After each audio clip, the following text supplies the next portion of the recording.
قصة موسى عليه السلام، الجزء السابع. وقفنا المرة اللي فاتت عند فرعون رجع تاني يقتل أبناء بني إسرائيل عشان ينتقم منهم ومن موسى، علشان يتركوا الإيمان بموسى ويفضلوا قاعدين في البلد ما يمشوش مع موسى عليه السلام. وعاش موسى عليه السلام في مصر يدعو في بني إسرائيل، لأنه في الأساس كان رسول ليهم هم، وكان جاي بهدف إنه يخرجهم من مصر، فكان مستني اللحظة المناسبة اللي يقدر فيها يحقق هدفه بالخروج ببني إسرائيل برا مصر بعيد عن قبضة فرعون. وموسى عليه السلام كان عايز يخرج بيهم من مصر لأنهم ذرية يعقوب عليه السلام، وكانوا موحدين على دين يعقوب ويوسف عليهما السلام، وما كانوش بيعبدوا فرعون أو أي إله غير ربنا عز وجل رغم الظلم والبطش والترهيب الفرعوني الشديد. عشان كده ربنا اصطفاهم على غيرهم من الأمم بسبب صبرهم ده. وكان الأنبياء اللي بعد كده هيجوا من بني إسرائيل حتى عيسى عليه السلام، عشان كده ربنا اصطفاهم على غيرهم من الأمم بسبب صبرهم ده. وكل الأنبياء اللي بعد كده هيجوا من بني إسرائيل حتى عيسى عليه السلام، لكن دلوقتي هم معرضين للقهر والظلم، فربنا أراد إنه يخرجهم من الظلم والبطش ويرجعهم لبيت المقدس اللي بناه يعقوب عليه السلام مرة تانية، علشان يهيئ الأسباب لمجيء باقي الأنبياء بعدين. لكن فرعون مش موافق إطلاقا إنهم يخرجوا عشان ما يحصلش انهيار في الدولة بسبب عدم وجود عمال زي ما قلنا قبل كده. ربنا أراد إنه يقيم الحجة على فرعون أكتر، فأرسل معجزات تانية. ولقد آتينا موسى 9 آيات بينات، أولها القحط والجد. ولقد أخذنا آل فرعون بالسنين ونقص من الثمرات، مفيش مطر، النيل نشف ما بقاش فيه مية، وهي دي الأنهار اللي فرعون كان بيستدل بيها على ألوهيته ويقول: أليس لي ملك مصر وهذه الأنهار تجري من تحتي أفلا تبصرون؟ فرعون طبعا عرف إن ده بسبب موسى عليه السلام، فبعت لموسى إنه لو رجع النيل تاني والمطر نزل هيسيب بني إسرائيل يخرجوا معاه برا مصر. فدعا موسى عليه السلام ربنا، فربنا رفع عنهم القحط والجد ونزل المطر ورجع النيل يجري من تاني. وطبعا اللي يخون ربنا يخون أي حد. فرعون خلف العهد مع موسى ومرضيش يسيب بني إسرائيل يخرجوا من مصر مع موسى، فربنا أرسل عليهم الطوفان، فاض النيل اللي هو فرحان بيه ده وبيتجبر بيه وغرق الأرض كلها. آيات واضحة من ربنا بتقول إن محدش يقدر يمنع جريان الأنهار ولا يقدر يسمح بجريانها إلا الواحد القهار.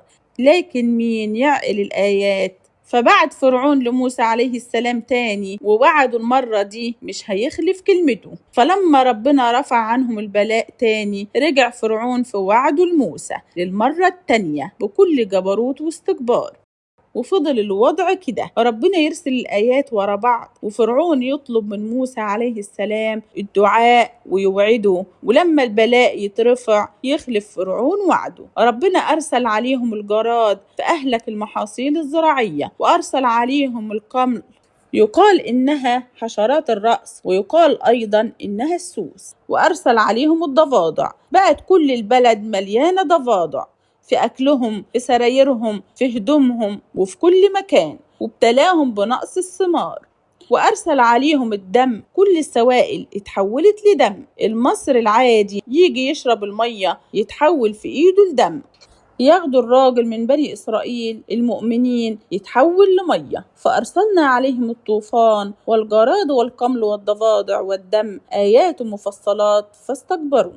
آيات بينات ما تقبلش أي شك، ومع ذلك كانت أي حاجة تحصل في البلد يقولوا موسى واللي معاه هم السبب. ده على أساس إن الابتلاءات اللي انتم فيها دي مش بسبب أفعالكم وبسبب الظلم. ولما وقع عليهم الرجز قالوا يا موسى ادع لنا ربك بما عهد عندك لئن كشفت عنا الرجز لنؤمنن لك ولنرسلن معك بني إسرائيل، فلما كشفنا عنهم الرجز إلى أجل هم بالغوه إذا هم ينكثون. وكان يروحوا لموسى ويقولوا له ادع ربك إنه يرفع عنا البلاء، ولما كان يترفع البلاء يقولوا ده احنا اللي عملنا وده مجهودنا. فالبلاء كان واقع على فرعون وكل شعب مصر. طيب كل الشعب ليه؟ والشعب ذنبه ايه؟ لأنهم وافقوا على اللي فرعون بيعمله في بني إسرائيل وما حاولوش إنهم يدافعوا عن المظلومين، بالعكس ده وقفوا مع الحاكم في ظلمه ضد المستضعفين من بني إسرائيل وكانوا بيشجعوه. فطبيعي جدا إن العقاب والبلاء ينزل على الجميع، الفاعل والساكت عن الفعل والمؤيد للفعل.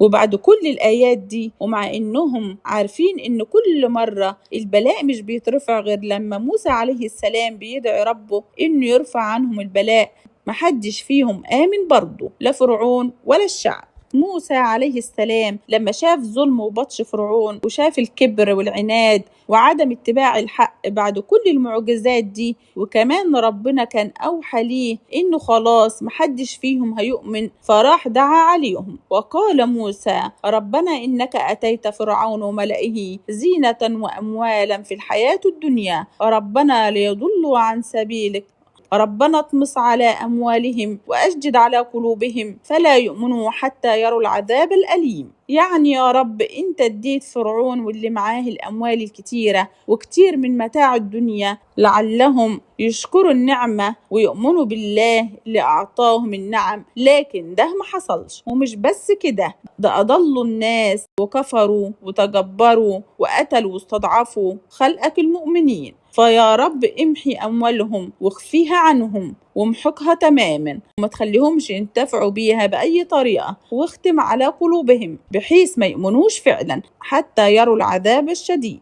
فقال هارون عليه السلام آمين، فاستجاب الله دعاءهما قال قد أجبت دعوتكما فاستقيما ولا تتبعان سبيل الذين لا يعلمون. يعني كملوا دعوتكم لبني إسرائيل وما تستعجلوش الإجابة، عذابي واقع بفرعون لا محالة. وهنا حصلت آخر معجزة، اتحولت الأموال، كل الأموال بتاعتهم لحجارة، كنوز كتير جدا كلها اتحولت لحجارة. في ليلة من الليالي ربنا أمر موسى عليه السلام إنه ياخد بني إسرائيل ويطلع بيهم من مصر، وفعلا جمعوا نفسهم وبدأوا يطلعوا من مصر من غير ما حد يحس بيهم ومن غير ما فرعون يعرف.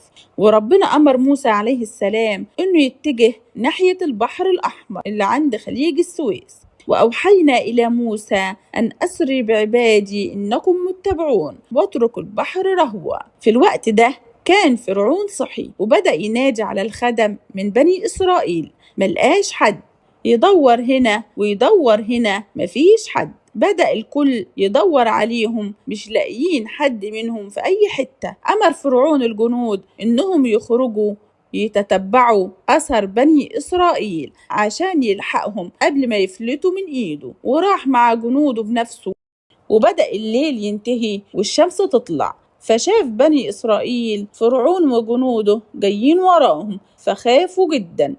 البحر قدامهم وفرعون وجنوده من وراهم، فقالوا لموسى عليه السلام كده هيلحقونا ويقتلونا. فلما تراءى الجمعان قال أصحاب موسى إنا لمدركون.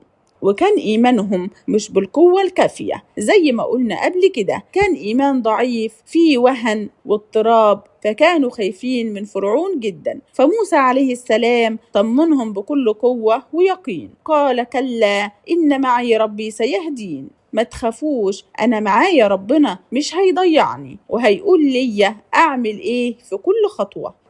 موسى عليه السلام ما كانش لسه يعرف إزاي ربنا هينجيه، بس كان عارف إنه هينجيه، مش مهم سبب النجاة هيكون إيه، المهم إنه عارف إن النجاة من فرعون وجنوده هتكون من نصيبه هو والمؤمنين في النهاية بوعد الله. وهو مش ناسي قول ربنا له إنني معكما أسمع وأرى، مش ناسي لما ربنا قال له فلا يصلون إليكما. في اللحظة دي ربنا أوحى لموسى عليه السلام إنه يضرب بعصاه البحر، فضرب موسى بعصاه البحر فورا، فلما ضرب البحر انقسم نصين، نص بقى عامل زي الجبل العظيم، جبل عظيم من المية واقف ما بيقعش، وفي النص طريق ناشف ما فيهوش مية عشان يمشوا فيه. معجزة رهيبة، وفرعون شايف المعجزة دي قصاد عينه ومعاه جنوده. فأوحينا إلى موسى أن اضرب بعصاك البحر فانفلق فكان كل فرق كالطود العظيم.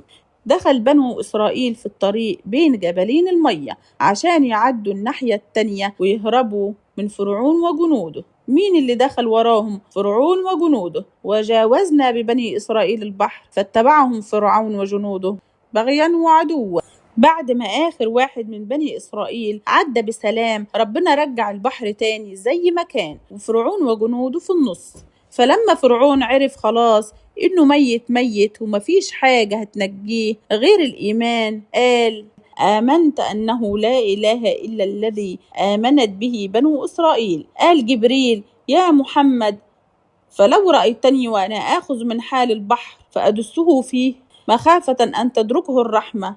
جبريل عليه السلام عمل كده لأنه كان غضبان من مكر فرعون، يعني لحد آخر لحظة بيحاول يخادع في الإيمان. فجبريل عليه السلام تخيل إن ربنا عز وجل ممكن يعفو عن فرعون بمخادعته دي، فبدأ جبريل عليه السلام يسد فم فرعون بطينة البحر عشان ما يكملش كلام مخادع ممكن يخلي ربنا يعفو عنه. وطبعا ربنا يعلم إن فرعون مخادع، وجبريل برضه يعلم إن ربنا يعلم إن فرعون مخادع، لكن ده كان من شدة غيرة جبريل عليه السلام على جناب الله من كلام واحد زي فرعون اللي ادعى لنفسه الألوهية بالربوبية، ومحدش قبله كان ادعى لنفسه الكلام ده. ورمي الطين في فمه عمره ما هيمنع رحمة ربنا لو كان ربنا أراد بفرعون رحمة وعفو. لكن زي ما قلنا إن اللي عمله كان من الغيرة الشديدة على جناب الله من أشد طواغيت الأرض. ولعل ممكن كان يكون من ضمن حكمة ربنا إن جبريل عليه السلام يعمل كده في فرعون، يعني ملك من أعظم ملائكة ربنا مسؤول عن الوحي وتوصيل الرسالة للأنبياء والرسل، بيوصل هنا رسالة بتقول إن اللي بيتعمل فيك ده عشان يضعف ليك الذل والمهانة والحسرة حتى وإنت في آخر لحظة في حياتك. وفعلا جه الرد الإلهي على فرعون بنفي الرحمة عنه كما هو متوقع كنهاية طبيعية للجبار العنيد ده. فربنا سبحانه وتعالى قال له بعد ما نطق الشهادة دي: الآن وقد عصيت قبل وكنت من المفسدين. يعني بقى انت جاي تقولها دلوقتي بعد كل ده؟ ما أنا اديتك فرصة 2 و3 و10 و20 وأمهلتك وبعتلك الآية ورا الآية، عملت إيه؟ كنت بتزود في كفرك وطغيانك وظلمك.